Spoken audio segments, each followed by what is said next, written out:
उत्तराखंड राज्य ने दिसंबर माह में 8 और 9 दिसंबर को ग्लोबल इन्वेस्टर सबमिट करने का काम हम लोगों ने आगे बढ़ाया है। उस कड़ी में जहां दिल्ली में भी पिछले दिनों कॉटन लेजर हम लोगों ने यहाँ पर किया था और उस दिन भी हमको बड़ी मात्रा में लोगों निवेशक समूह के निवेश प्रस्ताव प्राप्त हुए थे। निवेश करारों पर भी हस्ताक्षर भी हुए थे और इसी कड़ी में जहां देश के अंदर अन्य राज्यों में भी अन्य स्थानों पर भी हम जो रोड शो लोगों से मिलने के कार्यक्रम हैं, ये कार्यक्रम लगातार करने वाले हैं। इस कड़ी में पिछले 25 तारीख को लंदन में भी रोड शो का कार्यक्रम हुआ, 26 तारीख को, 27 तारीख को बर्मिंघम में। तो जब हम वहाँ पहुँचे और एक लंबी यात्रा उत्तराखंड से करते हुए लगभग 14 घंटे की यात्रा वहाँ पर हुई और उस यात्रा के बावजूद जब हम वहाँ पहुँचे तो जिस प्रकार से अप्रवासी उत्तराखंड के रहने वाले भाइयों ने, बहनों ने हम सभी पूरे प्रतिनिधिमंडल का वहाँ पर स्वागत किया और एक कल्चर जो उत्तराखंड का वहाँ पर उन्होंने अभी भी उसकी जड़ों से वो सब जुड़े हुए हैं, वो अपने आप में अभूतपूर्व था। किस प्रकार से माताएं बहनें हमारे सांस्कृतिक जो वेशभूषा होती है उस वेशभूषा में वहाँ पर थी, रोली चंदन लगाकर उन सभी ने हमारे पूरे प्रतिनिधिमंडल का वहाँ पर स्वागत किया और सायंकाल देर रात्रि तक अनेकों सांस्कृतिक कार्यक्रम भी उन्होंने आयोजित किए। और सच बताऊं तो मुझे ऐसा लग ही नहीं रहा था कि मैं अब इंग्लैंड में हूँ। ऐसा लग रहा था जैसे कि एक छोटा उत्तराखंड यहाँ बसा हुआ है और पूरा अपनी सांस्कृतिक चीज़ों को आगे बढ़ाने का काम, उनकी जड़ों से जुड़ने का काम बहुत ही मैं कहूँ कि संस्कारों के साथ, और स्वयं ही नहीं बल्कि अपने बच्चों को भी उन्होंने इन संस्कारों से जोड़ा है। जिस प्रकार से छोटी सी बच्ची अनुसुईया हमारे उत्तराखंड के जो लोकगीत होते हैं, वहाँ की संस्कृति है, उस पर वहाँ पर वो कर रही थी। नृत्य से लेकर तमाम कार्यक्रम वहाँ पर जो आयोजित हुए उसमें किए। और 26 तारीख को लगातार विभिन्न प्रकार के जो हमारे वहाँ पर निवेशक समूह के लोग थे, उन सभी से हम लोगों ने अलग अलग भेंट की, रोड शो के माध्यम से उनके साथ संवाद किया और बहुत सारे करारों पर हस्ताक्षर भी हुए। अलग अलग एक दो करके भी 1-to-1 मीटिंगें भी वहाँ पर हुई और उन 1-to-1 मीटिंगों के माध्यम से बहुत सारे लोगों ने, जिन लोगों को जानकारी भी नहीं थी कि हमारा रोड शो होने वाला है, जब हम वहाँ पहुँचे और एक सकारात्मक रूप उनका दिखाई दिया। वो भारत के अंदर लोग काम करना चाहते हैं और उत्तराखंड भी आना चाहते हैं। और जो हाल ही में G20 की जो समिट यहाँ पर संपन्न हुई है हमारे आदरणीय प्रधानमंत्री नरेंद्र मोदी जी की अध्यक्षता में, भारत की अध्यक्षता में, उसका व्यापक असर आज विदेशों में देखने को मिल रहा है। किस प्रकार से लोग भारत के प्रति एक सकारात्मक बात करते हैं, एक लोगों का हमारे देश को देखने का नजरिया बदल गया है। एक लोगों के मन में विश्वास का भाव, प्रेम का भाव और मैं सच कहूं तो एक श्रद्धा का भाव भी आज विदेशों में भारत के प्रति उत्पन्न हुआ है। और ये मैंने जब वहाँ के पर्यटन मंत्री जो G20 में यहाँ आए थे, उनसे जब मैंने बात की तो उन्होंने जब स्वयं मुझे कहा कि बहुत अद्भुत G20 का आयोजन हुआ और निश्चित रूप से पूरी दुनिया ने बदलता हुआ भारत देखा और अलग अलग चर्चा, जैसे मैं वहाँ पर पार्लियामेंट हाउस में गया, वहाँ के जो मेंबर थे करण बेली मौर्या जी, उनके साथ, तो उन्होंने भी, वो भी G20 में यहाँ पर आए थे और भारत के प्रति एक रूप उनका भी था कि उनका कहना था कि आने वाले समय में जल्दी ही भारत 5 नहीं बल्कि 10 ट्रिलियन की जो है इकोनॉमी बन जाएगा और आने वाले समय में दुनिया का नेतृत्व करने वाला भारत बनेगा, ऐसा विचार वहाँ पर लोगों का था। और पार्लियामेंट के साथ साथ हम लोग वहाँ पर जो जर्मन दूतावास के लोग थे उनसे भी बैठक हुई और भारतीय दूतावास जो वहाँ पर काम करता है, मैं उन सब का भी बहुत धन्यवाद करता हूँ कि उन्होंने भी विभिन्न सेक्टरों में काम करने वाले बहुत सारे विशेषज्ञ और जिनकी विशेषताएं हैं उन सभी के साथ एक इंटरेक्शन का कार्यक्रम रखा था। उन लोगों ने भी विभिन्न क्षेत्रों में उत्तराखंड में निवेश के लिए, लोगों को लाने के लिए अनेक प्रकार के सुझाव भी दिए हैं और अनेक प्रकार से निवेशकों को वहाँ लाने के लिए भी और आने के लिए भी सभी ने हमको आश्वस्त किया है। और लॉर्ड मेयर जो ब्रिटेन के थे, एक संयुक्त रूप से उन्होंने कहा है कि वित्तीय प्रबंधन कैसे उन्होंने अपने लंदन से मुझे बताया कि लंदन में जिस प्रकार से उन्होंने किया है उस प्रकार का एक काम यहाँ पर भी हो सकता है। और ब्रिटेन के पर्यटन मंत्री के साथ जो वार्ता हुई, उस वार्ता में हम लोगों ने एक संयुक्त रूप से एक मसौदा तैयार किया है कि कैसे एक जो विदेशी टूरिस्ट कैसे वो उत्तराखंड आए और अधिकतम उत्तराखंड के स्थानों पर जाएं। उन सभी पर हमारी सार्थक चर्चा हुई। लगभग 12,500 करोड़ के अभी निवेशों पर करार हुआ है और आगे के लिए बहुत सारे लोगों ने कहा है और हमको कुछ प्रस्ताव दिए भी हैं। क्योंकि बहुत सारे प्रस्तावों पर चूंकि एकदम से हमको प्रस्ताव मिले हैं और सभी पर हम तुरंत उस पर निर्णय नहीं कर सकते थे, क्योंकि कुछ आकलन भी करना होता है। तो उनके आकलन करने के बाद और हमें पूरी उम्मीद है कि जो हमारी 8 और 9 दिसंबर को ग्लोबल इन्वेस्टर समिट का समारोह होगा, तब तक एक बड़ी मात्रा में हमको लोगों के निवेश प्राप्त हो जाएंगे और हमारी ग्राउंडिंग भी हो जाएगी। और इसके साथ ही अभी मैंने एक चीज और महसूस की कि इन सभी लोगों के साथ हमारा लगातार संवाद होता रहे, लगातार हम इन सब के साथ जुड़े रहें।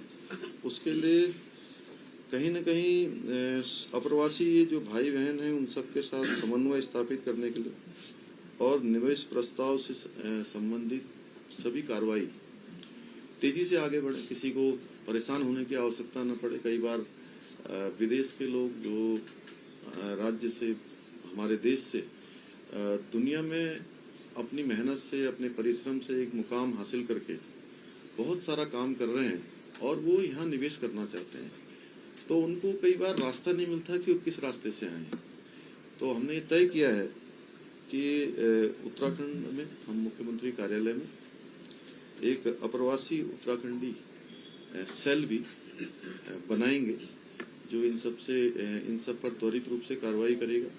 इनकी कोई शंका समाधान होगा तो उन सभी पर उनकी समस्याओं का भी समाधान करेगा और सिंगल विंडो सिस्टम के तहत जो लोग भी हमारे यहाँ काम करना चाहते होंगे उनके लिए मार्ग प्रशस्त करेगा, उनका रास्ता बनाएगा।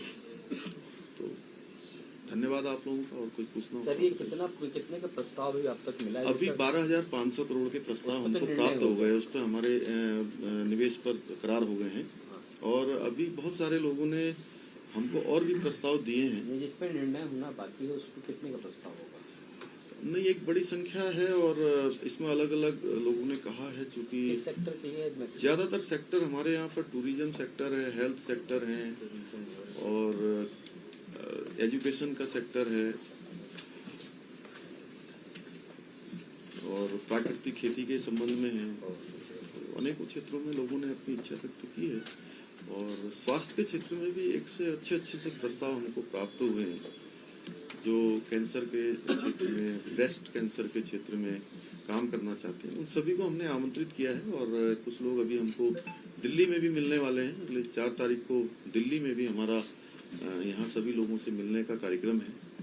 उस कार्यक्रम में भी लोगों से हम लोग वार्ता करेंगे, चर्चा करेंगे और जो करार हैं उन करार भी आगे बढ़ाएंगे। लगभग कितना इन्वेस्टमेंट आने की उम्मीद है? 12,000 करोड़ तक भी अभी प्रपोजल आ चुका है। नहीं, 12,000 निवेश प्रस्तावों पर करार हो गया, 12,500 करोड़। जी जी, तो कितना लगभग सरकार की क्या उम्मीद है सर? की क्या नहीं, अभी शुरू किया है हमने और हमें लगता है कि ये हमारा 2 लाख करोड़ से भी ज्यादा का निवेश प्रस्ताव हमको प्राप्त हो जाएंगे, क्योंकि पहले भी हमको लगभग नहीं, अभी इस बार जो हम लोगों ने शुरू किया है अभी तक 20,000 करोड़ हो गया है, इसको 12,500 मिलाकर, क्योंकि लगभग 7,500 करोड़ यहाँ पर भी हमारा कर्टन रेजर के दिन भी हुआ था। इसके अलावा अलग से भी लोग आ रहे हैं, तो अब ये काम शुरू हुआ है और आप सब लोगों के स्नेह से और आप सब लोगों ने लगातार जो सहयोग दिया है, जितने भी हमने कार्यक्रम 17 अगस्त से कार्यक्रम हमने शुरू किया है, धीरे धीरे लोगों का अब एक बन रहा है। और बहुत अच्छी बात ये हुई कि हमने वहाँ देखा कि लोगों ने, चूंकि मैं उत्तराखंड राज्य के लिए प्रस्ताव के लिए गया था, लेकिन पूरे देश के लिए लोगों में, दुनिया के दूसरे देशों में, इंग्लैंड में जाकर मैंने देखा कि एक सकारात्मक माहौल पूरे भारत के अंदर निवेश का बना है। सर, उत्तराखंड एरोमेटिक प्लांट्स और औषधीय पौधों का धनी है, तो क्या इस तरफ भी इन्वेस्टर्स बढ़ रहे हैं? हाँ, निश्चित रूप से। देखिए, अरोमा का हमने पहला पार्क स्थापित करने के लिए काशीपुर में उसका भूमि पूजन कर दिया है। जल्दी ही हमारा काम उस दिशा में हो रहा है और एरोमो बोलियां हमारे यहाँ पहले से ही बनाई जा चुकी हैं। ये हमारे लिए बहुत महत्वपूर्ण सेक्टर है, इसको हम लोग आगे बढ़ा रहे हैं। सर, थोड़ा सा जैसे टूरिज्म में किस सेक्टर में जाना चाह रहे हैं, इसके थोड़ा सा इलाबोरेट कर दीजिए सर। टूरिज्म में स्कीइंग में है, और हमारा ये जो राफ्टिंग का क्षेत्र है, रोप पे है, और जो एडवेंचर टूरिज्म है उसमें लोगों ने अपनी विशेष रूप से रुचि दिखाई है। और साथ ही जो होटल का जो इंडस्ट्री है, होटल इंडस्ट्री में भी लोगों के हमें अच्छे बड़े समूह के जो है प्रस्ताव हमको प्राप्त हो रहे हैं। फार्मिंग में मिलेट्स को क्या पहाड़ी जिलों के लिए भी लोगों ने बात की है, और जो हमने भी जो नीति बनाई है उसमें जो हमारे 4 जिले हैं, 4 जिले मैदानी क्षेत्र में, जहाँ पर ऑलरेडी पहले से भी हमारे उद्योग और इस प्रकार के जो समूह हैं वो कार्य कर रहे हैं। 9 जिले जो हमारे पर्वतीय जनपदों में हैं, उनमें विशेष रूप से स्किल डेवलपमेंट के क्षेत्र में, सर्विस सेक्टर के क्षेत्र में, टूरिज्म, हॉर्टिकल्चर, इस प्रकार के क्षेत्रों में लोगों ने रुचि दिखाई है। और हमें लगता है कि अभी हमने एक शुरुआत की है, और हमारा मकसद भी यही है कि एक समन्वय के साथ, संतुलन के साथ, और हम जो इंडस्ट्री वहाँ पर जा सकती हैं उनको प्रोत्साहित करने के लिए भी हमने अपनी नीति में इस प्रकार की व्यवस्था की है। बड़ा सर, जो बॉर्डरिंग वाले जो विलेज हैं उनमें विशेष जो समस्या है वो इंफ्रास्ट्रक्चर की है, कहीं ना कहीं अभी तक रोड और उसकी बात, तो उनको लेके भी कुछ विशेष प्लान, ऐसा कुछ इन्वेस्टर समिट के थ्रू या इन्वेस्टमेंट के थ्रू ऐसा हो जिससे वो वहाँ डेवलपमेंट हो? देखिए, वाइब्रेंट विलेज की जो योजना है वो भारत सरकार की पहले से भी योजना है, और हम राज्य की तरफ से भी उस योजना में टॉप अप कर रहे हैं, उसको योजना को और आगे बढ़ा रहे हैं। क्योंकि अभी पहले चरण में भारत सरकार ने हमारे 4 गांव जो बहुत सीमांत के एक मॉडल गांव के रूप में लिए थे, नेकी, माणा, मलारी और गुंजी, तो एक बिल्कुल सीमांत के गांव हैं, तिब्बत बॉर्डर से लगे हुए हैं। तो इसी प्रकार से राज्य की तरफ से भी हम प्रयास कर रहे हैं कि राज्य के जो हमारी योजना है, सीमांत गांव हमारे जो है विकसित हों, वहाँ पर जो आधारभूत ढांचा है वो बढ़े, और विशेष रूप से हेल्थ सेक्टर और एजुकेशन, 2 सेक्टर बहुत प्राथमिक हैं। और हम कोशिश करेंगे जितने भी निवेशक जो समूह आ रहे हैं उनको भी कहीं न कहीं इस ओर, और बहुत सारे लोग उत्तराखंड में सेवा के लिए भी लोग काम करना चाहते हैं। सर, किस सेक्टर में ज्यादा निवेश हो रहा है या निवेश होने की संभावना है ज्यादा सर? अभी देखिए, उद्योग सेक्टर में तो है ही है, लेकिन जो इंग्लैंड दौरे पर मैं गया था तो वहाँ पर मुख्य रूप से पर्यटन के क्षेत्र में लोगों ने विशेष रूप से रुचि दिखाई है। सर, हमारी सरकार भी जो है वो मिलेट्स को प्रमोट कर रही है। उत्तराखंड का मिलेट जो है वो अभी हाल ही में हमने देखा कि दैट इज बेस्ट मिलेट, और डोमेस्टिक कुछ कॉन्ट्रैक्ट्स भी हुए हैं। जब इंटरनेशनल गेस्ट आएंगे, एनआरआईज आएंगे, क्या प्लानिंग है उनको भी डोमेस्टिक जो हमारा जो उत्तराखंड का मिलेट है उसको उनको सर्व किया जाएगा? नहीं, उत्तराखंड की जो हमारी मूल संस्कृति है, अतिथि देवो भव, तो उसकी तर्ज पर पूरी तरह से उत्तराखंड का उनको, जैसे G20 में लोगों ने पूरा भारत देखा, उसी तर्ज पर हमारे प्रधानमंत्री जी ने जो पूरी दुनिया को पूरा देश दिखाया और देश की संस्कृति दिखाई, हम भी प्रयास करेंगे कि उत्तराखंड जो है लोगों को दिखे, हर चीज में दिखे, वो चाहे खान पान होगा या अन्य चीजें। पर ये करने वाले नहीं, इसमें सभी प्रकार के लोग हैं और विशेष रूप से बहुत सारे लोग जो भारत के ही अप्रवासी भारतीय हैं वह बड़ी संख्या में हैं और उनके पहले से भी बहुत सारे लोगों के यहाँ पर अनेकों निवेश हो रखे हैं पहले से, ऐसे लोग भी हैं और बहुत सारे लोग ऐसे भी हैं जो एक बड़ी संख्या हमको इस प्रकार की भी मिल रही है कि जो पहले से ऑलरेडी जिनके उद्योग समूह चल रहे हैं उन्होंने भी बड़ी संख्या में और बड़ी मात्रा में आगे अपना विस्तार करने का भी मन बनाया है हमारे समिट के बाद। सर अगर हेल्थ की बात करें तो जो API होता है एक्टिव फार्मास्यूटिकल्स, तो पॉल्यूशन बहुत होता है, तो उसको लेकर क्लाइमेट को लेकर फिर आगे भी चैलेंजेस आएंगे सर, आप जानते हैं कितना फ्रेजाइल आपका एटमॉस्फेयर है। देखिए ये हमारे लिए चुनौती है, इसलिए उत्तराखंड में हमने एक काम शुरू किया है क्योंकि हर साल हमको आपदा के रूप में अन्य रूपों में हर साल कभी तो अधिक वर्षा होने के कारण से, कहीं भूस्खलन होने के कारण से, बर्फबारी होने के कारण से और इस प्रकार की जो आपदाएं हैं उसका सामना करना पड़ता है। इसलिए जो भी हमने विकास का मॉडल भविष्य के लिए हम तैयार कर रहे हैं और विशेष रूप से अमृत काल के लिए वो मॉडल हमारा इकोलॉजी और इकोनॉमी दोनों को बैलेंस करे, उस प्रकार के मॉडल पर हम काम कर रहे हैं जिससे कि हमारा स्वास्थ्य का क्षेत्र हो, अन्य क्षेत्र हो, पर्यावरण का क्षेत्र हो, वो किसी प्रकार से भी जो है प्रभावित न हो। और हम तो चूंकि सबको शुद्ध हवा, शुद्ध पानी, शुद्ध वायु, शुद्ध वातावरण देने का काम देवभूमि से होता है, हिमालय से होता है, तो हिमालय सुरक्षित और संरक्षित रहना चाहिए, साफ रहना चाहिए, स्वच्छ रहना चाहिए। हम उसकी चिंता करने के लिए इस साल एक बड़ा काम और भी हम करने वाले हैं कि आपदा प्रबंधन के क्षेत्र में भी एक बड़ा हम सेमिनार उत्तराखंड के अंदर कर रहे हैं विश्व स्तरीय, जागरूक करने के लिए। नहीं उस पर चर्चा के लिए मंथन, चिंतन शिविर और विशेषज्ञ लोगों का एक सेमिनार भी आयोजित हो। कब करेंगे ये सेमिनार? अब वो ये नवंबर के माह में। सर इन्वेस्टर समिट को लेकर आने वाले दिनों में अलग-अलग राज्यों में भी रोड शो करेंगे? हाँ, अलग अलग राज्यों में भी करेंगे और इसके लिए कुछ स्थान हमने तय किए हैं और हमारे कौन अलग अलग हैं, जैसे दिल्ली में हो ही रहा है और मुंबई में होगा, अहमदाबाद में होगा, बेंगलोर में भी हमारी अभी टीम गई है और भी जहाँ भी संभावनाएं होंगी चूंकि देश के अंदर सभी स्थानों पर जाएंगे। बहुत धन्यवाद आप लोगों का। आप भोजन भी है यहाँ पर, भोजन करके जाएंगे सब लोग, ठीक है।